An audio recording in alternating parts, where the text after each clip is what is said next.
Augusto di Alter Events Crew, come vi state preparando agli eventi di quest'anno del Capodanno de Sos Poetas? Ma siamo attivi, stiamo lavorando e stiamo aiutando il festival nell'organizzazione dei palchi e delle varie piazze dove si terranno gli incontri con i poeti.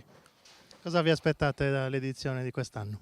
Ma speriamo che il pubblico arrivi voglioso di ascoltare poesie e i racconti che gli artisti ci diranno nelle piazze.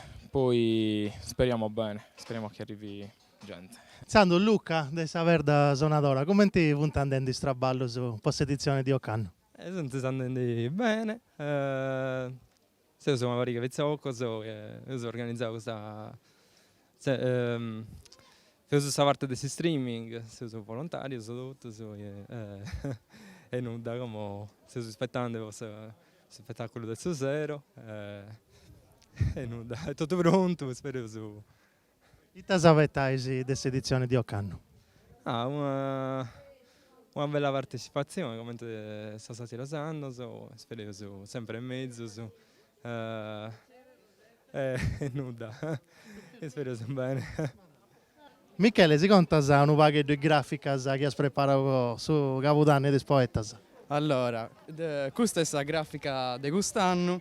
In questa grafica tratta sul riballo di Roberto Magnani di Fantasia Seneghesa, che è si spettacolo ispirato alla Divina Commedia di Dante Alighieri. Questa grafica presenta son logos in cui si spettacolo.